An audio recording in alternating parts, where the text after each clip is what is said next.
नमः सिद्धेभ्यः। ओम नमः सिद्धेभ्यः। ओम नमः सिद्धेभ्यः। अहिंसा परमो धर्म की। आचार्य भगवान गुरुदेव श्री विद्यासागर जी मुनि महाराज की। आचार्य श्री समय सागर जी महाराज की। अनुज श्रवण श्री ओंकार सागर जी महाराज की।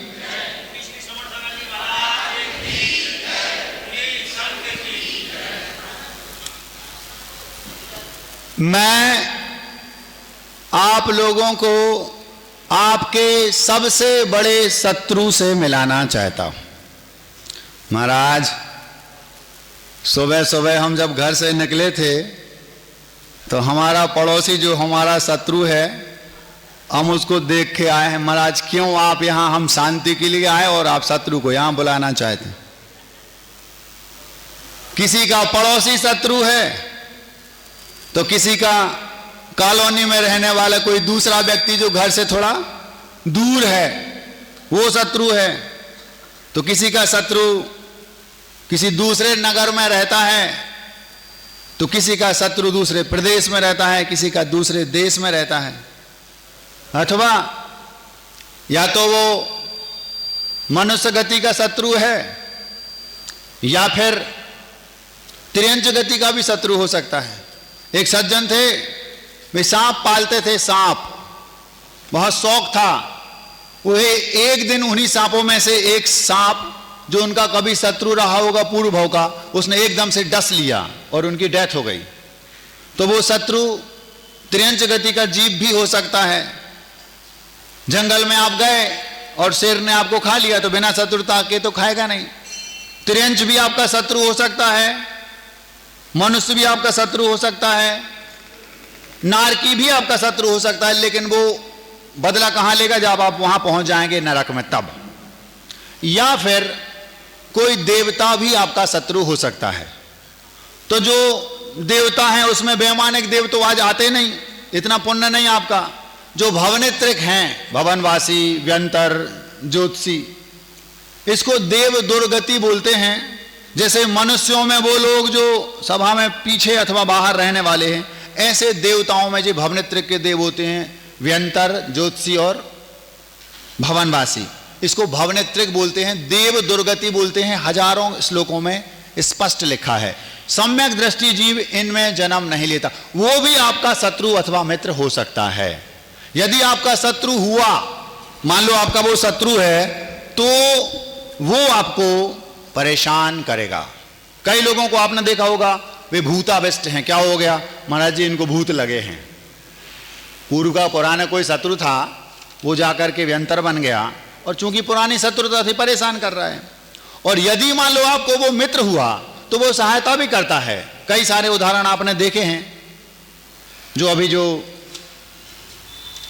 वागेश्वर, वो उन्हीं का कोई मित्र है पुराना, वो जो उनकी सहायता कर रहे हैं, और होना भी चाहिए। तो ये कोई बहुत बड़ी बात नहीं है। शत्रु होगा तो परेशान करेगा और मित्र होगा तो सहायता करेगा। अब हम आपको आपके सबसे बड़े शत्रु से मिलाना चाहते हैं। ना त्रियंच गति का शेर सांप आपका सबसे बड़ा शत्रु है, ना वर्तमान में जो आपका पड़ोसी है अथवा दूसरी कॉलोनी में रहने वाला कोई आपका शत्रु है। विदेश में, देश में, प्रदेश में कहीं वो भी मनुष्य, वो भी आपका सबसे बड़ा शत्रु नहीं है। और नरक में रहने वाला कोई नारकी, वो भी आपका सबसे बड़ा शत्रु नहीं है। और जो देव हैं भवनेत्रिक के आदि आदि, ये सब भी आपके बड़े शत्रु नहीं हैं। जो आपके शत्रु हो सकते हैं, चारों गतियों का जीव आपका शत्रु हो सकता है। लेकिन हम आपको आपके शत्रु से मिलाना नहीं चाहते। हम चाहते हैं आपके सबसे बड़े शत्रु से आपका साक्षात्कार हो। आज का विषय यही है, सबसे बड़ा शत्रु कौन? हम जो आपके सामान्य शत्रु हैं वे ज्यादा से ज्यादा बिगाड़ेंगे तो आपका एक भाव। मान लो आपके शत्रु ने आपको मार डाला, आपका एक भाव समाप्त हो गया। नरक में गए, वहां आपको वो एक भाव आपका खराब कर देगा।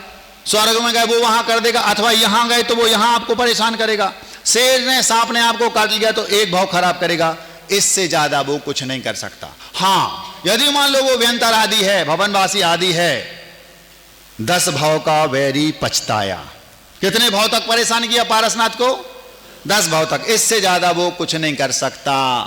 मनुष्य एक भाव, नारकी एक भाव, तिर्यंच एक भाव, और मान लो कोई देव है या वो ही बार बार मनुष्य बना फिर देव बना, तो कोई भी जीव ज्यादा से ज्यादा 2, 5, 10 भाव तक आपको परेशान, इससे ज्यादा वो शत्रुता नहीं निभा रहा। हमने आपने आगम में पढ़ा है। ये सब छोटे शत्रु हैं चुन्नू से। चुन्नू समझते हो? हम आपको आपके उस शत्रु से मिलाना चाहते हैं जिसने आज तक आपको यहां संसार में केवल मात्र रुलाया है। वो शत्रु कोई और नहीं, कौन है? महाराज आप कह दो हम मान लें, ऐसा कैसे? हम नहीं कह रहे। भगवान महावीर स्वामी ने जो कहा कि आपका सबसे बड़ा शत्रु कौन है, उसको उसी समय ईसा की 2री शताब्दी में आचार्य समंत स्वामी ने उसको सुना, पढ़ा और उसको लिपिबद्ध किया, गाथा लिखी। ना सम्यक्त समम किंचित त्रैकालेपि जगत्यपि श्रेयो श्रेयश्च मिथ्यात् समम नान्यत् तनुभृताम। जी आज से 2000 वर्ष पहले गाथा लिखी समंत भद्र स्वामी ने। भगवान मुख से, महावीर के मुख से जो गंगा निकली उसको सीधा उन्होंने श्लोक रूप में लिख दिया। हम नहीं कह रहे, वो कह रहे। ना सम्यक्त समम किंचित त्रैकालेपि जगत्यपि, तीनों कालों में, भूतकाल, भविष्यकाल, वर्तमान काल, त्रिकाले त्रिजगत, तीनों लोकों में, पूरे ब्रह्मांड में, ऊर्ध्वलोक, मध्यलोक, अधोलोक, तीनों लोकों में और तीनों कालों में ना सम्यक्त समम किंचित, सम्यक दर्शन के समान कोई आपका श्रेय माने मित्र नहीं है। जो सम्यक दर्शन है, सम्यक का मतलब वो हवा बना रखा आप लोगों ने सम्यक दर्शन को। सम्यक दर्शन का इतना सीधा सच्चा अर्थ है, सम्यक मतलब सही, सच्चा, ओरिजिनल, एक्चुअल, वास्तविक, रियल, और दर्शन मतलब श्रद्धा, आस्था। जो सच्ची श्रद्धा है, जो सच्ची आस्था है, उसका नाम सम्यक दर्शन। किस पर नहीं, ब्रह्मांड में जो वस्तु जहां जैसी व्यवस्थित है उसको बिल्कुल वैसा ही जानना, मानना, इसका नाम सम्यक दर्शन। नाली का पानी है, उसको नाली का पानी मानना, ये सम्यक दर्शन है।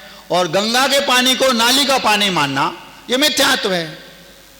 मां को मां मानना, ये सम्यक दर्शन है। और मौसी को मां मानना, ये मिथ्यात्व है। इसमें कोई लगार पकार का काम ही नहीं। इतना स्पष्ट है। जो जहां जैसा ब्रह्मांड में जिसका जो स्वरूप है उसको उस रूप मानना, बस इसका नाम सच्ची श्रद्धा। आपके घर में मां है, मासी है, बहन है, भाई है, भाभी है, बड़ी मां है, ताई है, चाची है, बुआ है, ननद है, दुनिया भर के हैं। जो जैसा है उसको बिल्कुल वैसा मानना, वैसा उसके साथ ट्रीट करना, व्यवहार करना, इसका नाम सम्यक दर्शन। और मां को आपने मान लो पत्नी मान लिया तो क्या होगा? बड़ी मां को मां मान लिया और पिता ने मां जैसा व्यवहार कर लिया तो क्या होगा? जिसका जो स्वरूप है घर में, अगर हमने उससे हटके कुछ मान के उसके साथ व्यवहार कर लिया तो व्यवस्था बिगड़ जाएगी। बस यही स्थिति है ब्रह्मांड में 6 द्रव्यों की। जो जहां नरक है तो नरक है, स्वर्ग है तो स्वर्ग है, जो जहां जैसा व्यवस्थित है उसको बिल्कुल वैसा जानना, मानना, इसका नाम सम्यक दर्शन। महाराज जी आपने हवा बना दिया, आप लोगों ने बना रखा है सम्यक दर्शन। बहुत सरल सी सड़ी सी बात है। जो जहां जैसा व्यवस्थित है उसको बिल्कुल वैसा जानना, मानना, इसका नाम सम्यक दर्शन। ना सम्यक्त समम किंचित त्रैकालेति जगत्यपि श्रेयो, सबसे बड़ा कोई मित्र है तो सच्ची आस्था। सच्ची मतलब जो जैसी है उसको वैसा। ये भगवान हैं, इनको भगवान मानना, ये सम्यक दर्शन है। और ये भगवान हैं, इनको कुल देवता मानना, ये मिथ्या। क्यों? स्वरूप से बदल गए। जो जिसका जैसा स्वरूप है उसको बिल्कुल वैसा मानना, इसका नाम सम्यक। ये सबसे बड़ा मित्र है। हमें मित्र की बात तो करना नहीं आपसे, आज तो हम आपके शत्रु की बात कर रहे हैं। सबसे बड़ा आपका शत्रु कौन? उसी में लिखा श्रेयो श्रेयश्च मिथ्यात् समम नान्यत् तनुभृताम। तनुभृताम माने शरीरधारियों को सबसे बड़ा कोई शत्रु है। मिथ्यात् समम, अश्रेय माने दुश्मन, शत्रु, पूरे ब्रह्मांड में, 3 लोक में, 3 काल में अगर हमारा कोई सबसे बड़ा शत्रु है तो मिथ्यात्व। मिथ्यात्व क्या है महाराज? कुछ नहीं, जिसका जो जैसा स्वरूप है उससे हटके मानना, इसका नाम मिथ्यात्व, बस, और कुछ है ही नहीं।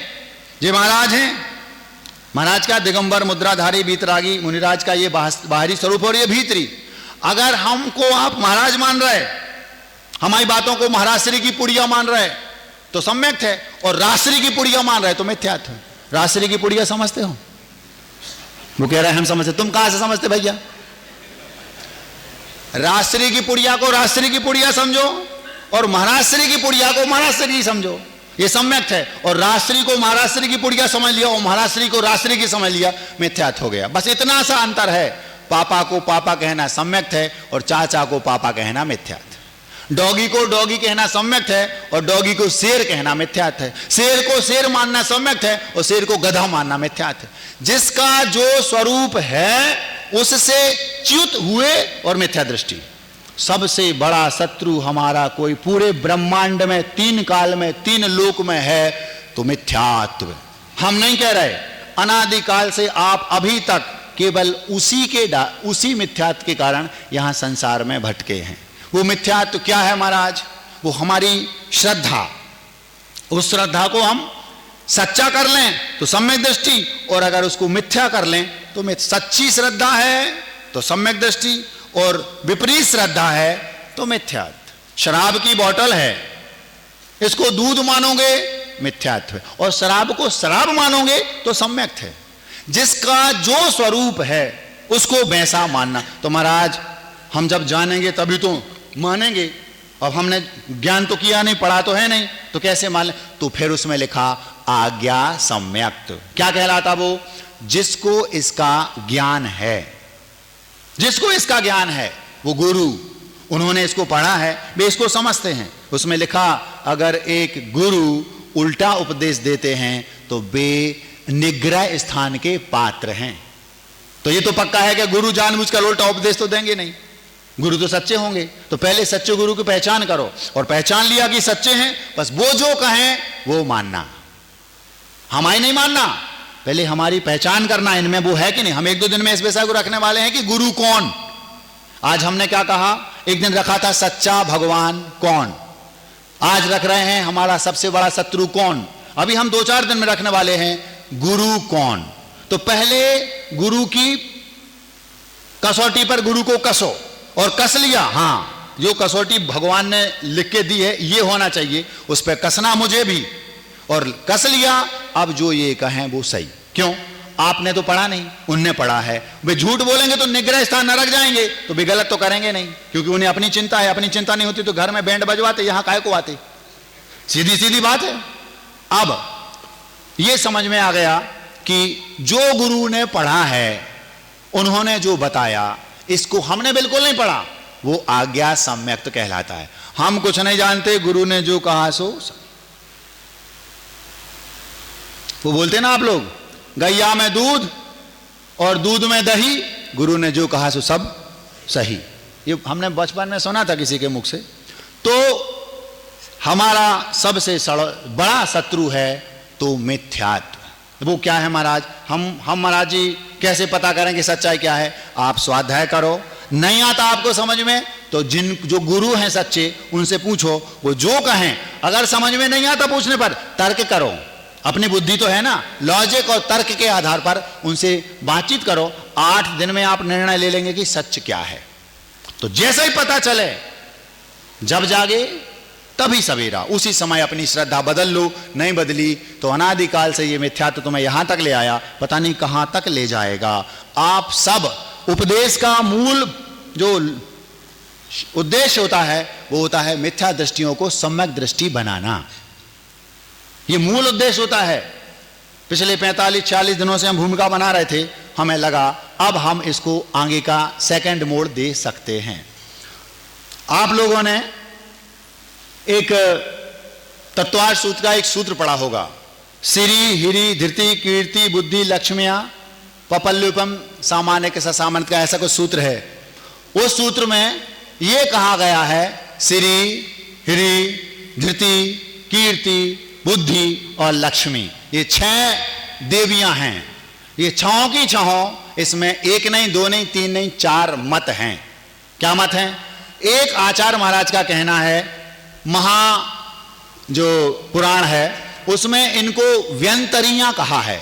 ये जो व्यंतर देव होते ना, उनकी जो वाइफ होती हैं, वाइफ ऑफ व्यंतराज, उनको बोलेंगे क्या? व्यंतरी। श्री, गिरी, धीरति, कीर्ति, बुद्धि, लक्ष्मी, जो 6 की 6, इन 6 को व्यंतरी कहा। अभी हम बताते व्यंतरी कौन है। इन 6 में 2 को और मिला दो, पुष्टि और शांति, ये कुलाचल की देवियां हैं। इन 8 को मिलाकर ये अष्टकुमारियां कहलाती हैं। कभी आपने सुना? अष्टकुमारियां तो सुना होगा, लेकिन कौन कहलाती है ये नहीं सुना होगा। ये 6, इसमें पुष्टि और शांति जो कुलाचल की 2 देवियां, इनको मिला दो, ये अष्टकुमारियां कहलाती हैं। दुष्ट कुमारियां नहीं, कष्ट कुमारियां नहीं, भ्रष्ट कुमारियां नहीं, अष्टकुमारियां। आप लोग पंचकल लड़कों में अपनी बेटियों को पैसे दे करके 21,000, 11,000, 51,000, जहां जैसा रेट रहा उतना पैसा दे करके उनको, अपनी बेटियों को अष्टकुमारियां बनाती। ये कौन है? ये भगवान के जन्म के समय, गर्भ के समय माता की सेवा करती हैं। सेवा समझ में आ रहा? अभी हम इसको यहीं छोड़ते हैं, हम पहले दूसरी बात आगे लाते हैं, फिर वापस यहीं आएंगे। आप लोगों ने पीएम का नाम सुना होगा। पीएम समझते हो? मोदी जी। मूडी जी नहीं, मूडी होता, मूडी माने सन की, मूडी नहीं, मोदी जी। मोदी जी हमारे देश के राजा। एक पीएम का पद होता है। पीएम को कोई काम करवाना हो तो किससे करवाता है? सीएम को ऑर्डर देगा। सारे सीएम की, अभी हमने सुना है कि पश्चिम बंगाल में जो वो शपथ ग्रहण हुआ, पीएम प्लस पूरे जितने भी भारतीय जनता पार्टी के जो शासित राज्यों के सीएम थे, सबको बुलाया। पीएम प्लस सीएम सभी वहां थे। तो पीएम को अगर कुछ हो, जिस समय कोरोना काल चल रहा था, अगर आप लोगों को याद हो, उस समय मोदी जी ऑनलाइन सबसे वीडियो कॉलिंग करते थे और आप आपस में एक दूसरे की मीटिंग होती थी, सब वहीं बैठे बैठे सारे सीएम उनसे जुड़े हैं और उनसे बात होती थी। तो मोदी जी को, पीएम को कोई काम करवाना पड़े तो किससे करवाएंगे? सीएम से। और सीएम को कोई काम होगा तो आपके घर आएगा, वो क्या करेगा? वो विधायकों के माध्यम से बात आगे ले जाए। विधायकों को कोई काम पड़ेगा तो फिर वो जो होते हैं ना नीचे वाले, उससे नीचे पार्षद वगैरह, अपन पार्षद मान लो, ज्यादा अपन को गहराई में नहीं जाना, अपन को तो विषय समझना है। पार्षद, कई सारे पार्षद मिलकर वो विधायक के आगे पीछे घूमते हैं, कई सारे विधायक मिलकर के सीएम के आगे पीछे घूमते हैं और कई सारे सीएम मिलकर के पीएम के आगे पीछे घूमते हैं। सबसे बड़ा शत्रु कौन? मिथ्यात्व। कैसे? अभी बताते हैं। ये जो बैठे हैं ये कौन है? ये पीएम है। इनका जो सबसे बड़ा सेवक है, इनका कोई काम है तो जब इनका जन्म होता है, उस समय जन्म होता है तो सिंहासन किसका हिलेगा? सीएम का। सीएम कौन? स्वधर्मेंद्र। समझ में आ रही बात? अच्छे से समझ लो, हम बहुत अच्छे से समझा रहे हैं। ये होगा पीएम। पीएम को कोई काम हुआ तो आंसन हिलेगा। कॉल कहां करेगा उनका पीएम का? सीएम को। सीएम हिलेगा।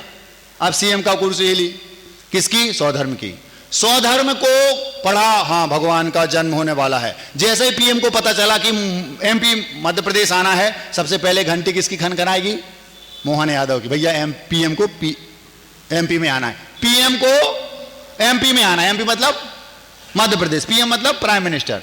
पीएम को एमपी में आना है तो वो सबसे पहले सीएम की घंटी खड़खड़ाएगा, उसका आंसन हिलेगा। जैसे ही पता चला प्रभु जन्म लेने वाले हैं, कहां आना है? अयोध्या में। ऑर्डर देगा किसको? सीएम को। सीएम का ऑर्डर क्या हुआ? जैसे ही सीएम का आंसन कांपा, स्वधर्म का, स्वधर्म में तुरंत बुलाया किसको? पार्षद को नहीं, विधायक को। विधायक कौन? कुबेर। जाओ रत्नों की वर्षा करो, जाओ अयोध्या नगरी की रचना करो, जाओ कुबेर समूसरण की रचना करो। ये बाद में होता है अलग अलग कल्याणकों में। किसने कहा? पीएम ने डायरेक्ट कुबेर से कहा। पीएम ने सीएम का आसन हिलाया, सीएम ने विधायक से कहा। अब विधायक क्या करेगा? विधायक कहेगा इन पार्षदों से, भैया झाड़ू उठाओ, झाड़ू लगाओ, ये करो, वो करो, सेवा करो, जो कुछ कराएगा।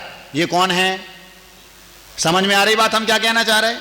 अभी तो अपने पास टाइम है, धीरे धीरे समझाएंगे। इतने जल्दी समझ में आ गई होती 1.5 महीना में नहीं आई, अब क्या आएगी? धीरे धीरे आएगी, घबराओ नहीं। अपन सबको समझाएंगे। हाँ, हमें आपके हृदय में जो मिथ्यात्व की प्रतिमा बैठी है पहले उसको निकालना है। समझ में आ रहा? अब पीएम हो गए भगवान, सीएम हो गए स्वधर्म, कुबेर हो गया विधायक, और कुबेर जिनसे काम करवाता है वे हो गए पार्षद। वे कौन है मालूम? अष्ट कुमारियां। भगवान ने सीधा बोला अष्ट कुमारियों से? नहीं बोला। सीएम ने सीधा बोला, स्वधर्म ने? बड़े लोग छोटे लोगों से डायरेक्ट बात नहीं करते, ध्यान रखियो। बड़े लोग छोटे लोगों से डायरेक्ट बात, यहां तक कि समूह शरण में भगवान बैठे हैं, आप भगवान से डायरेक्ट प्रश्न नहीं पूछ सकते। क्यों? वे बड़े लोग हैं। कौन प्रश्न पूछेगा? उत्तर कौन देगा? पीए। पीए कौन? गणधर। समझ में आ रहा? ये उस समय भी चलता था, आज भी चलता है।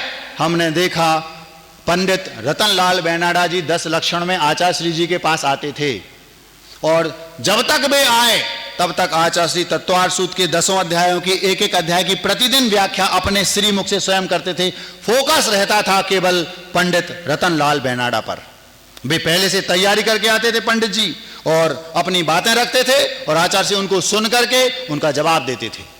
बात करते थे तो केवल उनसे हजारों क्वेश्चन पूछने का अधिकार था, तो केवल उनको, बाकी सब लोगों का काम केवल सुनना। अगर आपको क्वेश्चन पूछना है तो आप उनसे बात करो, वे पूछेंगे। ये सिस्टम था, हमने देखा। और आपको आश्चर्य होगा, मुझे समझ में नहीं आता था कि ये भगवान लोग ये गणधर को क्यों रखते हैं। कब समझ में आया? दीक्षा के बाद। कब? जब अचानक बेनाडा जी ने स्वास्थ्य कारणों से और कारणों से आना बंद कर दिया। जिस दिन से बेनाडा जी ने तत्वार्थ सूत्र की 10 लक्षण पर्वों में 10 दिन के लिए आचार्य श्री के पास आना बंद किया, उसी दिन से आचार्य श्री ने व्याख्या बंद कर दी। फिर कौन करता था व्याख्या? सर्किट। सर्किट कौन? हम लोग। हाँ, एकदम आचार्य श्री ने अचानक बुलाया नेमावर में, उनको बुलाओ, पहला अध्याय आपको करना है, दूसरा आपको करना है, तीसरा आपको करना है, चौथा आपको। ऐसा ऐसा एक एक दिन बुलाते गए। चौथे 5वें दिन हमें बुलाया 35-40 महाराज, और हम कौन से? बिल्कुल अभी पप्पू, छोटे से थे हम, 2 साल के, मतलब दीक्षा लिए 2 साल हुए थे। तो घुमा फिरा के उनको हमसे करवाना था, तो घुमा फिरा के पता नहीं कहां से उन्हें भूमिका बनाई। वो आप कह रहे थे ना, मैंने कहा मैंने कब कहा? और धीरे से, ताकि वो इतने कलाकार थे, उन्हें सब आता था सबको संतुष्ट कैसे करना है, तो उन्हें यह शो किया कि वो पहले से कह रहे थे, तो वो आपको 7वें अध्याय की व्याख्या करनी है। मैं व्याख्या करूं गुरु जी? हो जाएगा, आशीर्वाद। तो की उस दिन से आचार्य श्री ने कभी स्वयं व्याख्या नहीं की, बस सिलेक्टेड उनको पकड़ा, तुम करो तुम करो तुम करो। 40 महाराज थे, 10 महाराजों से 10 दिन व्याख्या कराते थे। तब मुझे पूछा क्यों? बोले अब वो बेनाडा जी तो आते नहीं और कोई गणधर ऐसा है ही नहीं। तब समझ में आया कि बड़े लोगों को गणधर की जरूरत क्यों पड़ती। समझ में आ गया। फिर पीएम ने डायरेक्ट नहीं कहा पार्षद से, पीएम ने कहा सीएम से, सौधर्मेंद्र, सीएम ने कहा कुबेर से, कुबेर ने सारी व्यवस्था की अपने किंकरों के माध्यम से, सेवकों के माध्यम से। वे सेवक कौन? अष्ट कुमारियां से कहा जाओ माता की सेवा करो। फिर 56 कुमारियां, वे सब और नीचे वाले लोग जी। अष्ट कुमारियां कौन हैं? स्पष्ट लिखा है महापुराण में, ये सब व्यंतरियां हैं, व्यंतरों की पत्नियां। हरिवंश पुराण में लिखा है ये सब सौधर्म की, 3 सौधर्म की और 3 ईशान की आज्ञाकारिणी। 4 मत हैं उसमें। एक माणिक चंद जी कौंदे साहब हुए हैं, उन्होंने श्लोक वार्तक में हिंदी में लिखा है ये ब्रह्मचारिणियां हैं। आचार्य से बोलते देवियां कभी ब्रह्मचारिणी नहीं होती, ध्यान रखना। एक पल का भी संयम वो पालन नहीं कर सकती देवियां, ना देवियां ना देव, एक पल का भी संयम पालन नहीं। संयम की वहां पर गंध भी नहीं है। कहां? स्वर्गों में। तो आचार्य से बोले ये तो बिल्कुल कहीं भी है ही नहीं लिखा, आप अपने मन से कह रहे हैं, ऐसा है ही नहीं। तो तीसरा मत क्या? एक कहता है महापुराण में कि ये व्यंतर की देवियां हैं, दूसरा कहता है कि ये सौधर्मेंद्र की आज्ञाकारिणियां हैं, लेकिन हैं तो व्यंतरिणी ही, आज्ञाकारिणी है। और तीसरा तत्वार्थ सूत्र मूल कहता है सामान्य और पारिषद जाति के जो देव हैं उनके साथ रहती, मतलब जिनके साथ रहेंगे उनकी पत्नियां कहलाएंगी। आचार्य से इसी मत को मानते हैं। तीनों की 3 ये कहते हैं कि वे व्यंतरियां हैं। व्यंतरियां मतलब देव दुर्गति। किसकी बात माननी पड़ रही? पीएम सीएम से, सीएम विधायक से, विधायक हमसे। चौथे नंबर पर उसको आप पार्षद कह सकते हैं, वे सेवक हैं। कई सारे सेवक मिलकर के विधायक की जी हजूरी करते हैं, कई सारे विधायक मिलकर के सीएम की जी हजूरी करते हैं, और कई सारे सीएम मिलकर के पीएम की। अब शत्रु हमारा सबसे बड़ा कौन? मिथ्या। तो क्या पीएम को पीएम मानो? सम्यक दर्शन, सच्ची श्रद्धा है। सीएम को सीएम मानो। अगर आपने सीएम को पीएम मान लिया, मिथ्या दृष्टि। स्वधर्म इंद्र को आपने देवाधिदेव मान लिया, आप मिथ्या दृष्टि। स्वधर्म कौन है? देव है, देवगति का बॉस है। सारे के सारे पंचकर्ण का ठेका केवल है तो स्वधर्म के पास। अजितनाथ भगवान हुए, अजितनाथ भगवान। जैसा ये आपका ये क्षेत्र है, ऐसे 170 कर्म भूमियां हैं। अगर सब में एक साथ तीर्थंकर हो जाएं तो 170 एक साथ एक बार में हो सकते हैं। आपको आश्चर्य होगा, हजारों की संख्या में, लाखों करोड़ों की संख्या में देव हैं। 170 तीर्थंकर भी हो जाएं तो सबका ठेका केवल मात्र स्वधर्म के पास है। 170 जगह वो अपना विक्रिया से रूप बना के 170 जगह जाके पंचकर्णा कल्याण करेगा भगवान के, लेकिन वो दूसरा कोई नहीं जा सकता। मुखिया कौन? सीएम। अब आप अगर उसको भगवान मानने लगोगे तो आप मिथ्या दृष्टि। बात समझ में आ रही? पीएम कौन? प्रभु। और वो कौन? पीएम का सेवक। लेकिन कौन सा सेवक? ऊंचे दर्जे का। स्वधर्म इंद्र को कभी भगवान मानकर नहीं पूजना, वो भगवान नहीं है। वो कौन है? चतुर्थ गुणस्थानवर्ती हो सकता है, वो देवों का राजा हो सकता है, वो पूरे पंचकर्णकों का ठेकेदार हो सकता है, लेकिन वो भगवान नहीं है। अगर उसको भगवान मानोगे, मिथ्या दृष्टि। यही आज हो रहा है, लोग स्वधर्म को इंद्र देवता कह करके पूजेंगे, वे सब उनका कुछ भी होने वाला नहीं। फिर पीएम को पीएम मानो, सम्यक दृष्टि। सीएम को पीएम मानो, मिथ्या दृष्टि। सीएम को सीएम मानो तो सम्यक दृष्टि। अब तीसरे नंबर पर आ गया विधायक, कुबेर। उस कुबेर को आप कुबेर मानो, मतलब वो देवों में वो उच्च कोटि का जीव है, लेकिन स्वधर्म से नीचे वाला। स्वधर्म का वो सेवक है। सेवक किसका? सीएम का सेवक है। उसको आप भगवान मानोगे तो आपका क्या होगा? जब वो भगवान के सेवक का सेवक है, आप उसको भगवान मानोगे तो क्या होगा आपका? मां को मासी मानोगे तो क्या होगा? वही होगा। जिसका जो स्वरूप है उससे हटे नहीं, मिथ्या तुरंत आ गया एक पल में। अब स्वरूप क्या है उसका? ये हमारे सेवक का, प्रभु के सेवक का सेवक है। प्रभु के सेवक कौन? स्वधर्म। स्वधर्म का सेवक कौन? कुबेर। और व्यंतरियां, जो श्री हिरि धिति कीर्ति बुद्धि लक्ष्मी पुष्टि और शांति, ये 8 हैं, ये अष्ट देवियां हैं, ये व्यंतर हैं, व्यंतरियां हैं। ये व्यंतरियां आपको आपकी जानकारी के लिए बता दूं, देव दुर्गति है, देव दुर्गति। इसमें ये सब की सब व्यंतरियों में श्रेष्ठ हैं, इसलिए इनको भगवान के यहां लिया। अब उनसे भी जो और दूसरी जो व्यंतरियां हैं, वो इनसे एक कदम नीचे हैं। अगर वे उनको आप भगवान मानोगे तो आपका क्या होगा? बताओ। बात समझ में आ गई? एक हो गया सीएम पीएम, एक हो गया सीएम, एक हो गया विधायक, एक हो गया पार्षद। ये सब पार्षद के अंतर्गत आएंगे। अब पार्षद को पार्षद नहीं मानोगे तो मिथ्या दृष्टि। हम नहीं मानते, होते ही नहीं, मिथ्या दृष्टि। क्यों? ये पार्षद हैं, इनको पार्षद मानना ही पड़ेगा। पार्षद को पार्षद नहीं मानोगे तो मिथ्या दृष्टि, सीएम को सीएम नहीं मानोगे तो मिथ्या दृष्टि, और विधायक को विधायक नहीं मानोगे तो मिथ्या दृष्टि, और पीएम को पीएम नहीं मानोगे तो मिथ्या। चारों का ये स्वरूप है। चारों के स्वरूप से एक में भी आपने बदलाव कर दिया, आप मिथ्या दृष्टि है। ये सबसे बड़ा शत्रु है। हम नहीं कह रहे, समंत्र भट्ट स्वामी ने भगवान महावीर के मुख से जो गंगा निकली उसको सीधा लिख दिया। 2000 वर्ष पुरानी गाथा है, खोली नंबर 9 में आके देख लेना। महाराज हमें मिथ्यात कैसे छूटे? एक पल का काम है, संकल्प ले लो, जिसका जो स्वरूप है मुझे उसको बिल्कुल वैसा श्रद्धान करना है, बस। हम कुछ भी नहीं कह रहे आपसे, आपको क्या करना। अब ये देवादिदेव हैं, भगवान हैं, इनके सामने आप सीएम को पूजोगे, इनका क्या होगा बताओ, इनका क्या होगा? क्या ये पीएम का अपमान नहीं है? बताओ, अगर आप सीएम के सामने पीएम को पूछोगे तो ये पीएम की बेइज्जती नहीं है? सीएम को पूछ रहे होते तो भी ठीक। अगर आप पीएम के सामने सीएम को नहीं विधायक को पूछोगे तो फिर और बड़ा अपमान हो गया। और अगर आप पार्षद को पूछोगे तो आपका क्या होगा? मुझे आपकी चिंता है, अपनी नहीं। अपनी तो 24 घंटे दिवाली और होली है।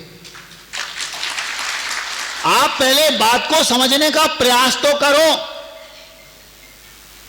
झाड़ू है आपके पास, वो झाड़ू आप व्यंतरों के सामने भी लगा सकते हैं, पार्षद के सामने भी लगा सकते हैं, वो झाड़ू आप कुबेर के घर में भी लगा सकते हैं, वो झाड़ू आप सौधर्मेंद्र के घर में भी लगा सकते हैं, और वो ही झाड़ू आप पीएम के घर में भी लगा सकते हैं। आपके पास अधिकार है, जहां आप चाहें वहां लगा सकते हैं। वो कितना नासमझ है, वो कितना एक प्रकार से मूर्ख है बेचारा, बेवकूफ है। महाराज जी आप बेवकूफ कह रहे हैं, गाली दे रहे हैं। गाली नहीं है, बकूफ मतलब ज्ञान। उर्दू में बकूफ मतलब ज्ञान और बे मतलब नहीं। जिसको ज्ञान नहीं वो मूर्ख, तो बेवकूफ बेवजह बोलते हैं ना, बेवजह, बजाय नहीं है कोई। तो ये बेवकूफ मतलब जिसको ज्ञान नहीं है वो मूर्ख है, नासमझ है, पगला है। आप पीएम सामने बैठे हैं और तुम पार्षद के यहां झाड़ू लगाओगे, तुम्हारा क्या होगा? तुम्हें इस बात का डर तो है कि कहीं पार्षद हमारी पुंगी ना बजा दे। तुम्हें इस बात का डर क्यों नहीं है कि अगर पीएम ने पुंगी बजा दी तो क्या होगा? समझ रहे बात को? इसका मतलब है तुम्हारे अंदर पीएम के प्रति श्रद्धा ही नहीं है। समझ में आ रही बात? बहुत गंभीर विषय है। मेरी बात मत मानना, आपको अपनी स्वयं की बुद्धि का प्रयोग करना है। हम एकदम निष्पक्ष बोल रहे हैं और हम गलत बोल रहे हैं, हम तो कह रहे हैं 100% गलत है। आप अपनी बुद्धि लगाओ, खुद का दिमाग लगाओ। किसी की बातों में क्यों आते हो सकता है हम बरगला रहे हो, आपके पास अपनी बुद्धि नहीं है, खुद की दिमाग लगाओ। ये कौन है? पीएम हैं, भगवान हैं, देवादिदेव हैं, चारों गतियों के देव इनके नौकर हैं, सेवक हैं। हम भी उनके सेवक हैं, स्वधर्म भी सेवक है, सीएम भी सेवक है, विधायक भी सेवक है और पार्षद भी सेवक है। तो जो सीएम हैं, विधायक हैं, पार्षद हैं, व्यंतर, भवनवासी, ज्योतिषी और वैमानिक भी और सारे मनुष्य, ये सब उनके सेवक हैं। ये सम्यक दृष्टि हो सकते हैं। कोई भगवान की 40 बरस से पूजा कर रहा है, वो सम्यक दृष्टि हो, ये कोई नियम नहीं, ध्यान रखना। कोई कह रहा था महाराज जी वो जो व्यंतर आदि देव हैं जिनको हम अपना इष्ट मान के पूछते हैं वो हैं तो महाराज जी देव ना? देव हैं, ये किसने कहा कि देव नहीं है? लेकिन वे देव आदि देव नहीं है, ध्यान रखना। वो कौन है? वो सेवक के सेवक हैं। अगर आप उनको प्रभु मानोगे, जैसा जिसका स्वरूप है उससे हटे नहीं और मिथ्या दृष्टि। बात समझ में आ रही? तो अब अगर आप पीएम के सामने सीएम को पूजोगे तो उनकी बेइज्जती, अगर आप विधायक को पूजोगे तो उनकी बेइज्जती, और अगर आप पार्षद को पूजोगे तो उनकी बेइज्जती। महाराज हम पार्षद को पूज कहां रहे, हम तो केवल रखी है, पूज नहीं रहे हम। तो तुम तो मान लिया नहीं पूज रहे, हमने मान लिया नहीं पूज रहे, लेकिन तुम्हारे सामने, जब हमारे सामने 50 लोग पूजते हैं हमारे सामने, तो तुम किस खेत की मूली हो? तो जितने पूजेंगे उन सबका तुम्हें दोष लगेगा कि नहीं? बताओ। हम करुणा से तुम्हारा कल्याण कराना चाह रहे हैं और तुम उसको राजनीति या पंथवाद में ले जा रहे हैं। कितनी छोटी सोचो तो अपनी बुद्धि से हम क्या चाह रहे हैं। कभी आप लोगों ने इस बात को ठंडे दिमाग से सोचो कि है क्या? अगर जिस स्थान पर एक सज्जन का एक बहुत अच्छा वो मिला हमारे पास, एक बहुत अच्छा लगा हमें, बहुत अच्छा बोला उन्होंने। बोलते हैं महाराज घर में पिताजी हैं और एक उसमें शराब की बोतल रखी है। तो महाराज हम बच्चे को यह बताएं कि बेटा शराब पीना गलत है, उससे ये क्यों कहें कि ये शराब हटा दो, बोतल हटा दो? कितनी सही बात बोली, कितनी सही बात बोली। क्या बोला? घर में शराब की बोतल रखी है, आपको बोतल नहीं हटाना, आपको तो बच्चे को समझाओ कि ये बोतल है, इसको छूने से नशा चढ़ता है। हम भी मानते हैं महाराज कि वो शराब की बोतल है, नहीं पीना चाहिए, लेकिन उसको हटाओ मत, बच्चों को बताओ कि बेटा ये शराब है, इससे नशा चढ़ेगा, तुम्हारा नुकसान होगा, इसको नहीं पीना, ये बताया जा रहा है। हमने कहा बात तो सही है, लेकिन हम आपसे पूछना चाहते हैं, रोज के परिणाम एक से तो होते नहीं। जब हमारे सामने वो पी रहा है, हम उसको क्या समझाएं? इसलिए जब समझ में आ रहा है कि बेटा मान नहीं रहा, पी रहा है, पिएगा, और मान लो हमने उसको समझा भी दिया, एक दिन मान लो उसको कोई ऐसी तमन्ना जागे अंदर से कि वो कोई चाहता है कि कुछ चमत्कार हो जाए, और इस तमन्ना के चक्कर में उसने मान लो पी ली, ज्यादा दिमाग खराब हो जाता ना कभी कभार, तो सारे वो उपदेश हैं वो एक साथ धरे रह जाते। इसलिए सबसे अच्छा है उसको वहां से हटा दो, दिखेगी नहीं तो पीने का सवाल ही नहीं है। बात समझ में आ रही? समझ में आ रही कि नहीं? फिर तो महाराज जी आप उनको नहीं मानते, पार्षद तो मानते हैं, चतुर्थ स्थानवर्ती सम्यक दृष्टि भी हो सकते हैं, ये भी मानते हो, ये जरूरी नहीं। 40 वर्ष से कोई भगवान की पूजा कर रहा है, वो सम्यक दृष्टि हो, ये जरूरी नहीं। हो सकता है वो उनको कुल देवता मान के पूछ रहा हो। आप अपनी मां को मां बोल रहे हैं, लेकिन श्रद्धा में क्या है? मासी ही मेरी मां है, ये झूठ बोल रहा है। तो आपकी श्रद्धा में क्या है ये आप ही जानते हो। तो 40 वर्ष से भगवान की पूजा करने वाला सम्यक दृष्टि ही हो, ये नियम नहीं। अगर किसी देव ने वेंतर हो, भवनवासी भी कोई भी हो, अगर मान लो उसने भगवान की मान लो कहीं कोई सहायता की है, वो सम्यक दृष्टि हो, ये नियम नहीं है। हो सकता है, अरे जब एक मुनिराज जो दिगंबर हैं 50 वर्षों से, वे भी अभव्य भी हो सकते हैं। क्या कहा? वे मुनिराज चौथे वाले नहीं, पहले गुणस्थान पहले वाले मात्र नहीं, अभव्य जिनको कभी सम्यक दर्शन नहीं, ऐसे भी हो सकते हैं। महाराज ऐसा हो सकता? ग्रंथों में स्पष्ट लिखा है, पूरे जीवन भर निरतिचार दिगंबरत्व का पालन करके वो अभव्य मिथ्या दृष्टि 9वें ग्रेवियक तक चला जाता है, उसको कभी सम्यक दर्शन तक नहीं होना, ऐसा भी संभव है। तो हम ये कैसे मान लें कि जो 40 वर्ष से भगवान की पूजा कर रहा है, सहायता कर रहा है, वो सम्यक दृष्टि हो? तो कोई ये कहे कि वो सम्यक दृष्टि ही हैं, ये गलत बात है। हो सकते हैं, हम तो सम्यक दृष्टि मानकर जय जिनेंद्र कर सकते, करेंगे, करना भी चाहिए। तो महाराज जी जय जिनेंद्र करने तो दिक्कत क्या है? दिक्कत ये नहीं है कि जय जिनेंद्र कर रहा है, दिक्कत ये है पीएम के सामने आप पार्षद को पूज रहे, हमने अपनी आंखों से देखा पूजते हैं, तो उनका क्या होगा? और इसका दोष क्या आपको नहीं लगेगा? बताओ। हमारा आपसे ये कहना है, सम्यक दर्शन इतना सच्चा है, सीधा है, एकदम सरल बात है, जिसका जो स्वरूप उसको वैसा मानना, इसका नाम सम्यक दर्शन है। 3 प्रकार के पेपर होते हैं।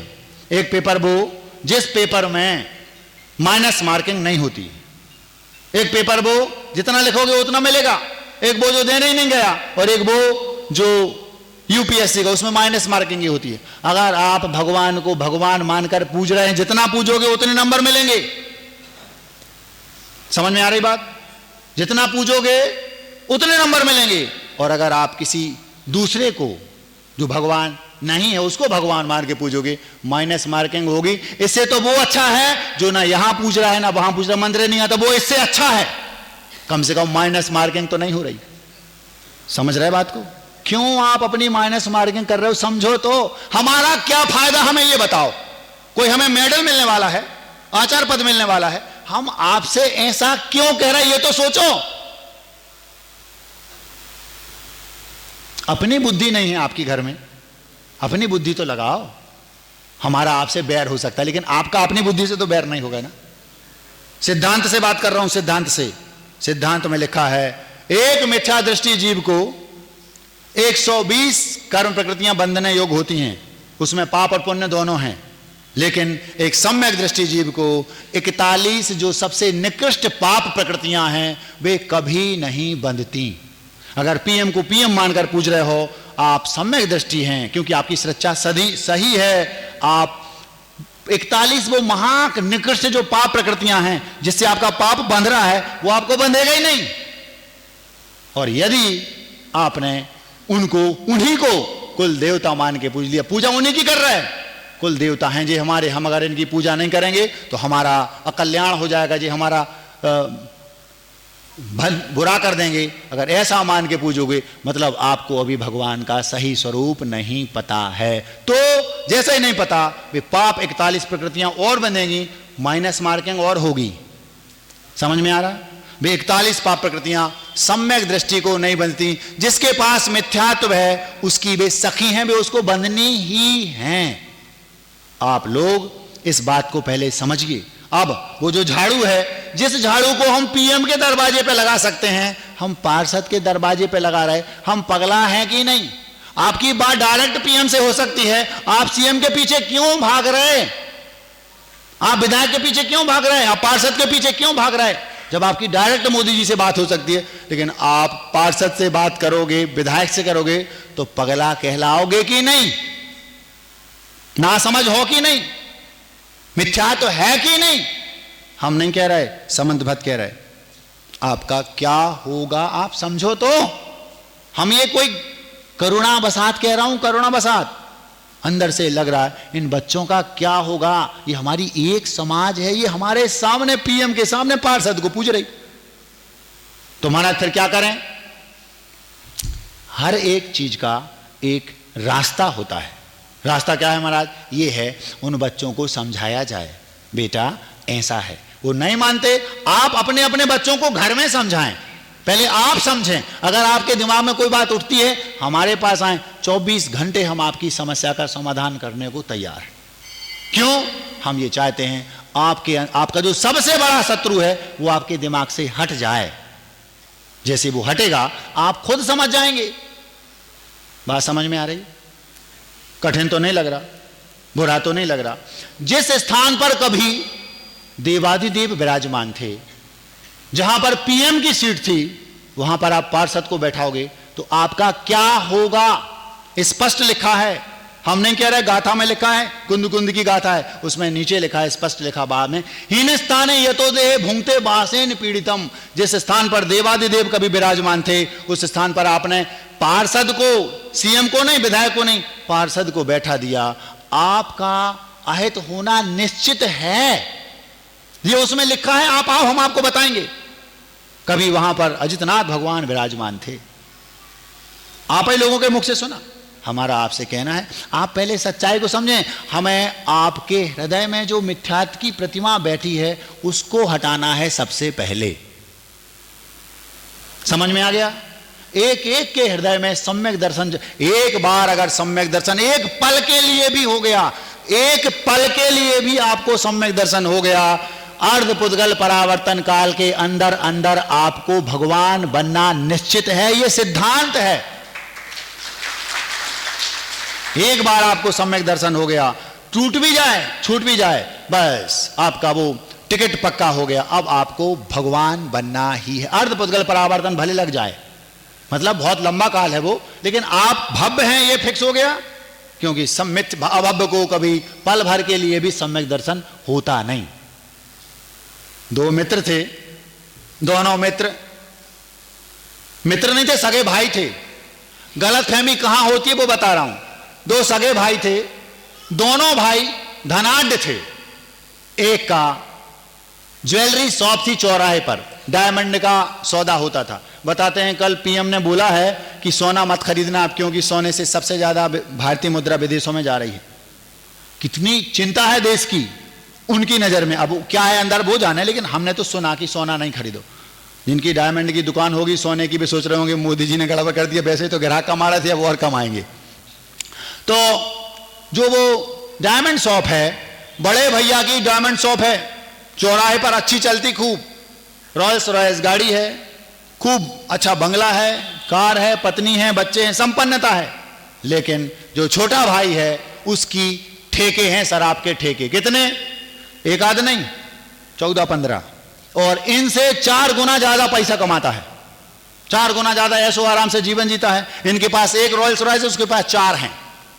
तो बड़ा भाई ये सोचता है कि मेरा ये छोटा भाई है, ये पिताजी के सिद्धांतों पर नहीं चल रहा। पिताजी का सिद्धांत था हमें दूसरे गलत तरीके से पैसा नहीं कमाना। पैसा है ये अच्छी बात है, ये फूले फले ये भी अच्छी बात है, इसका जीवन उन्नत हो ये भी अच्छी बात है, इनके बच्चे, इनकी पत्नी, इनका घर परिवार सब खूब उन्नति करे, लेकिन तरीका गलत ना हो, ये उसका भाव था। तो वो अपने जितने भी उसके मित्र थे, रिश्तेदार, क्योंकि दोनों सगे भाई थे तो दोनों के रिश्तेदार कौन से होंगे? एक ही। तो जब भी कोई फंक्शन प्रोग्राम होता वो सबसे कहता भैया उसको छोटे को समझाओ, उससे कहो कि व्यापार बदल दे, व्यापार बदलने में कोई बुराई नहीं है, व्यापार बदल दे, इससे मेरे से ज्यादा पे। तो वो पगला क्या समझता था? वो ये समझता था कि भैया को हमारे पैसे से हमारी उन्नति देके जलन हो रही। अब अगर वो ये समझता है कि भैया को जलन हो रही तो इसमें भैया की क्या गलती बताओ? गलती किसकी है? वो भाई ये समझ रहा है मेरा भाई ये उन्नति कर रहा है, इससे भी ज्यादा कमाए, लेकिन व्यापार ये सिद्धांतों से समझौता कर रहा है, इसको व्यापार बदल देना चाहिए। और उसको ये भी मालूम था पुण्य से जब शराब की दुकान चलेगी तो पुण्य से इसकी डायमंड की दुकान तो और ज्यादा चलेगी, लेकिन वो समझा रहा, वो समझ ही नहीं रहा। वो क्या समझ रहा? भैया को हमसे जलन हो रही। अब किन शब्दों में भैया समझाए? समझ में कब आएगी? अभी समझ में नहीं आई। कब आएगी? जब कोई चोट खाएगा तब समझ में आएगी भैया सही कह रहे थे। बात समझ में आ रही है आप लोगों को? ये गड़बड़ हर कदम पर हो रही, हर जगह होती है। वो समझते हैं कि मैं चाहता हूं भैया व्यापार बदल दें, तो भैया क्या समझ रहे हैं? इनको हमसे जलन हो रही। हर कदम पर यही होता है। आप लोगों से हमारा कहना है, किसी ने पूछा सबसे बड़ा जहर कौन सा है? पॉइजन ये जो आते हैं ना पुड़िया में, हलाहल, बेस, ये वो दुनिया भर के आते हैं ना हजारों पर, सबसे खतरनाक कौन सा है? उत्तर नहीं दिया। दूसरा पूछता है सबसे बड़ा अंधकार कौन सा है? फिर उत्तर नहीं दिया। तो तीसरा पूछता है सबसे बड़ी अग्नि कौन सी है? तीनों का उत्तर नहीं दिया। तो जिनसे क्वेश्चन तीन लोगों ने पूछा, पहले ने क्या पूछा? सबसे बड़ा जहर कौन सा? दूसरे ने क्या पूछा? सबसे बड़ी अग्नि कौन सी? तीसरे ने क्या पूछा? सबसे बड़ा अंधकार कौन सा? तीनों का उन गुरु ने एक उत्तर दिया, सबसे बड़ा जहर, सबसे बड़ी अग्नि, सबसे बड़ा अंधकार। क्या? बिल्कुल वही उत्तर दिया जैसे कभी बचपन में हम जब स्कूल में पढ़ते थे तो वहां एक क्वेश्चन पूछा गया, पान क्यों सड़ा, घोड़ा क्यों अड़ा, विद्या क्यों बिसरी? तीनों का एक शब्द में उत्तर है क्या? फेरा नहीं। तीनों का उत्तर क्या? पान की चूलिया में पान रखे हों, अगर आप उनको फेरेंगे नहीं मतलब पलटेंगे नहीं तो क्या होगा? पान क्यों सड़ा? फेरा नहीं। घोड़ा क्यों अड़ा? घोड़े को आपने बांध के रखा और उसको घुमाओगे नहीं तो वो भूल जाएगा चलना, अड़ जाएगा। अड़ रहा क्यों? फेरा नहीं। यहां फेरने का मतलब उसको घुमाना, पान में चूलिया का फेरने का मतलब पलटना। और विद्या क्यों बिसरी मतलब भूले क्यों? जो याद था वो भूल क्यों गया? क्यों? आपने फेरी नहीं मतलब उसको रिवीजन नहीं किया, रिवाइज नहीं किया, आपने उसको बार बार मोहर मुख पर नहीं रखा, इस लोगों को कंठस्थ करने के लिए याद करने चिल्लाए नहीं जोर जोर से, भूल गए। पान क्यों अड़ा, पान क्यों सड़ा, घोड़ा क्यों अड़ा, विद्या क्यों बिसरी? फेरी नहीं। तीनों फेरी का अलग अलग अर्थ है। ऐसा ही सबसे बड़ा मिथ्यात्व, सबसे बड़ा अंधकार कौन, सबसे बड़ा अग्नि कौन और सबसे बड़ा जहर कौन? तीनों का एकमात्र उत्तर है मिथ्यात्व। समझ में आ रहा? इसलिए हमें अपने शत्रुओं से कम खतरा है, हमें मिथ्यात्व से सबसे बड़ा खतरा, वो मिथ्यात्व कहीं और नहीं बैठा, वो हमारे हृदय में बैठा है। अगर एक पल के लिए भी सच्ची श्रद्धा जग गई, समझ लेना आपका टिकट पक्का हो गया। अब आपको क्या करना है? आप देख लो, ये सब व्यंतरियां हैं। व्यंतरियों में भी नीचे की, ऊपर की कौन है? श्री हरि धृति कीर्ति बुद्धि लक्ष्मी पुष्टि शांति, ये हैं ऊपर की। इनको आप पार्षदों में भी छोटे पार्षद, आप इनको देवादिदेव के सामने पूजोगे, आपका क्या होगा? पीएम के सामने आप इनके यहां झाड़ू लगाओगे, आपका क्या होगा? आपको डर इनसे है, इसका मतलब आपको डर उनसे नहीं है। इसका मतलब आपकी श्रद्धा में ये बैठे हैं वो नहीं। आपको ये डर है अगर पार्षद परेशान हो गया तो हमारा क्या करेगा? तुम्हें ये डर क्यों नहीं है पीएम अगर नाराज हो गया तो हमारा क्या होगा? ये डर क्यों नहीं आपको? आपके जिसको आप अपना आराध्य मानते हैं, उनके सेवक के सेवक का सेवक है वो जिसको आप पूज रहे हैं, आपका क्या होगा? विषय बहुत बाकी है, अभी अपन और रुके, यहां चिंता नहीं करो, अभी अपन आज के लिए इतना पर्याप्त समझते। सबसे बड़ा शत्रु कौन? मिथ्यात। सबसे बड़ा जहर कौन? मिथ्यात। सबसे बड़ा अंधकार कौन? मिथ्यात। सबसे बड़ा अग्नि कौन? मिथ्यात। आप सबका सबसे बड़ा शत्रु है आपका मिथ्यात्व। वो आपके अंदर बैठा है, अंदर भीतर बैठा है। हमें अपने उस शत्रु को निकालकर हमारे अंदर सच्ची श्रद्धा पैदा करनी है। माँ को माँ, मासी को मासी, चाची को चाची, दीदी को दीदी, भैया को भैया, गैया को गैया, मैया को मैया, सैया को सैया और कन्हैया को कन्हैया। समझ में आ गया? च्युत हुए स्वभाव से बदले मिथ्या दृष्टि। बस इतनी सी बात है। अब आपको जो अच्छा लगे करो, हम तो थक गए। शीर्षक है, ओ 5 मिनट और ज्यादा हो गए आज तो। हमको जीवन देने वाले गुरुवर विद्यासागर हैं। शीर्षक क्या है? ये 2, 5, 10 वर्ष का जीवन बचा है। इसमें आप अपने मान कसाए अथवा और किसी उसमें ना पढ़ के अपने बारे में सोचो। अगर आज डेथ हो गई और कल अपने ही घर में बकरी बन गए तो वे बेटों को पता भी चल जाएगा, वे तुम्हें साथ में एक थाली में नहीं खिलाएंगे, ध्यान रखना।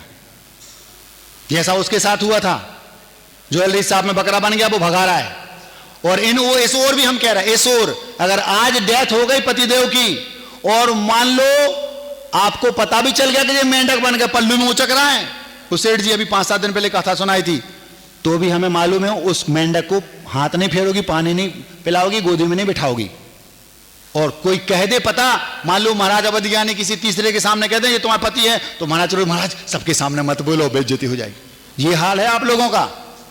सच्चाई यही है, इस सच को जानो और मिथ्यात्व को तौबा तौबा कर लो, कल्याण हो जाएगा। नहीं तो हम तो जा रहे, तुम्हारी तुम जानो। क्या वो हमारा काम है, मानो चाहे न मानो, और अपन ने तो रास्ता पकड़ ली, तुम्हारी तुम जानो। शीर्षक है, हमको जीवन देने वाले गुरुवर विद्यासागर हैं।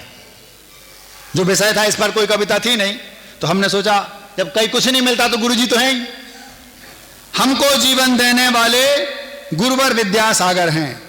विदिशाओं में भटका था, आखिर विदिशा में दिशा मिली। विदिशा मतलब दुनियादारी में भटका था। विदिशा मतलब जो भोपाल के पास विदिशा है, उसमें अपनी दीक्षा हुई, दिशा मिल गई, अपन को रास्ता मिल गया। विदिशाओं में भटका था, आखिर विदिशा में दिशा मिली। घनी रात में नव प्रभात, काली अंधियारी निशा खिली। निशा माने रात, अपने आप रात में उजाला हो गया अपने जीवन में। तो विदिशाओं में भटका था, आखिर विदिशा में दिशा मिली। घनी रात में नव प्रभात, काली अंधियारी निशा खिली। अंधकार हरने वाले, अंधकार हरने वाले गुरुवर सन्मार्ग दिवाकर हैं। अंधकार हरने वाले गुरुवर सन्मार्ग दिवाकर हैं। हमको जीवन देने वाले गुरुवर विद्यासागर। बोध नहीं था, जैसे आप लोग हैं ना, अभी बोध नहीं आपको। निरामूर्ख था, आप लोग भी वही हैं अभी, अगर नहीं समझ रहे बात को। बोध नहीं था, निरामूर्ख था, डूबा था दुनियादारी में। हमें कुछ पता नहीं था, हम भी आप ही लोगों जैसे थे। बोध नहीं था, निरामूर्ख, डूबा था दुनियादारी में। स्वार्थ का जीवन था सचमुच, आज हुआ सरकारी में। सरकारी मतलब अब हम ये इसको प्राइवेट प्रॉपर्टी मत समझना। एक दिगंबर साधु गवर्नमेंट प्रॉपर्टी है। कोई व्यक्ति ये कहे महाराज हमारे, तो वो तो ये कह सकता है कि महाराज हमारे, सबको कहना चाहिए। हम नहीं कह सकते कि केवल ये मेरा, हमारा तो सुसनेर नगर का बालक बालक मेरा है। हर एक व्यक्ति मेरा है। क्यों? हमें आप चाहें कि हम 10-20 लोग में भगवान महाराज को समेट ले, बांध ले, हमारे महाराज, गलत फहमी में न रहियो। जिनने हमें जन्म दिया हम उनके नहीं भाई, समझ रहा है कि नहीं? जिनने हम लोगों को जन्म दिया उनके नहीं भाई, हम तुम्हारे क्या होंगे। इसलिए हम तो एक एक व्यक्ति के हैं, चाहे वो मिथ्या दृष्टि हो चाहे सम्यक दृष्टि। सम्यक दृष्टि है तो वो हमारी बात समझ गया, मिथ्या दृष्टि है हम उसको समझाएंगे, क्योंकि बेटा तो अपना ही है, टेढ़ा है पर मेरा है। समझ में आ रहा? बोध नहीं था, निरामूर्ख, डूबा था दुनियादारी में। स्वार्थ का जीवन था सचमुच, आज हुआ सरकारी में। नई शक्ल देने वाले, नई शक्ल देने वाले, नई शक्ल देने वाले गुरुवर भगवान बराबर हैं। नई शक्ल देने वाले गुरुवर भगवान बराबर हैं। हमको जीवन देने वाले गुरुवर विद्यासागर। देख उन्हें हो गया उन्हीं का, अपना सब कुछ सौंपा था। जैसे हमने उनको देखा, अपन उनके हो गए और अपना सब कुछ उन्हें सौंप दिया, कपड़े तक उतार के दे दिए, बाल नोच के दे दिए, लो क्या करना बताओ। यस बॉस, जो आप कहें वही करना। देख उन्हें हो गया उन्हीं का, अपना सब कुछ सौंपा था, नाम बदल कर रखा वही जो बरसों पहले सोचा था। ये नई बात आ गई। लो, हमने दीक्षा के 15 साल पहले 96 दिसंबर में एक कविता लिखी। उस कविता को कोई पढ़ ले तो ये कहेगा ये बेटा दीक्षा लिए बिना रह नहीं सकता। हमने उसी समय स्वाध्याय करते थे, अपना नाम सोच लिया। अगर गुरुदेव से कह पाए कि हमारा नाम, आचार्य बोल दें कि तुम बताओ क्या रखना है, तो मैं बोल दूंगा हमारा नाम हो श्रवण सागर। 15 साल पहले दीक्षा के सोच लिया था, नाम तक सोच लिया था। ना हमने वे कविताएं गुरुदेव को सुनाई, ना हमने कभी उनसे कहा, ना संघ के किसी साधु को बताया, ना वे कविताएं सुनाई, ना अपनी भावना बताई। और मंच पर उन्होंने बिना हमारे कहे उन्होंने वही नाम रख दिया जो 15 साल पहले हमने सोचा। फिर हमने दूसरे दिन गुरुदेव से कहा, गुरुजी आप अंतर्यामी हैं, निमित्त ज्ञानी हैं। क्या हो गया? हमने आचार्य जी हमें तो पता ही नहीं था। आपको कहां से पता? आपने वही ना। तो उनको आश्चर्य हुआ, अच्छा आचार्य जी मैंने 15 वर्ष पहले सोच रखा था। तो वो बोलते हैं हाँ सब गुरुदेव ज्ञान सागर जी का है। बड़े लोग कभी श्रेय नहीं लेते, वो तुरंत अपने गुरु पर टाल देते, हमारे गुरुदेव का, उन्हीं का आशीर्वाद है, अपना कुछ नहीं। और जब हमने दूसरी बार कहा तो कहते हैं हो सकता है मंच पे आपने कान में हमसे कह दिया हो। बहुत चुलबुले थे वो, जितने सीधे दिखते थे उतने थे नहीं। हाँ हम लोग भी उन्हीं के शिष्य हैं। देख उन्हें हो गया उन्हीं का, देख उन्हें हो गया उन्हीं का, अपना सब कुछ सौंपा था, नाम बदल कर रखा वही जो बरसों पहले सोचा था। हम तो केवल श्रवण मात्र, हम तो केवल श्रवण मात्र, पर वो श्रवणों के सागर हैं। हम तो केवल श्रवण मात्र, पर वो श्रवणों के सागर हैं, हमको जीवन देने वाले गुरुवर विद्यासागर। जीवन को किस ढंग से जीना चर्या से सिखलाया है। उनने मुंह से नहीं कहा ऐसा करो। माता पिता जैसा करते हैं बच्चे अपने आप वैसा करते हैं। अगर आप वहां धोख दोगे आपका बेटा वहां धोख देगा, और आप वहां धोख दोगे आपका बेटा वहां धोख देगा। आपको बोलने की जरूरत नहीं, आप इनडायरेक्टली अपने बच्चे को मिथ्या दृष्टि बना रहे हैं। जीवन को किस ढंग से जीना चर्या से सिखलाया है, मुख से जो भी कहना मुश्किल करके वो दिखलाया है। आपसे हम कह दें कि बिना चटाई के हाल में सो के बताओ ठंडी के दिनों में, मुख से भी नहीं कह पाओगे आप, वो उनने करके दिखलाया है। वे मुख से नहीं बोलते थे, वो करते थे। जीवन को किस ढंग से जीना चर्या से सिखलाया है, जीवन को किस ढंग से जीना चर्या से सिखलाया है, मुख से भी जो कहना मुश्किल करके वो दिखलाया है। सर्वश्रेष्ठ साधक इस युग के, सर्वश्रेष्ठ साधक इस युग के कोहिनूर जवाहर हैं, कोहिनूर जवाहर हैं। सर्वश्रेष्ठ साधक इस युग के कोहिनूर जवाहर हैं, हमको जीवन देने वाले गुरुवर विद्यासागर। तन के हर एक रोम खंड पर हमको उनका नाम दिखा। हमारे शरीर के एक एक रोम पर लिखा है विद्यासागर। जितने रोम हैं उतने पर लिखा है विद्यासागर। तन के हर एक रोम खंड पर हमको उनका नाम दिखा। जहां देखता हूं, जिस रोम पर खंड पर देखता हूं उस पर उनका नाम दिखता है।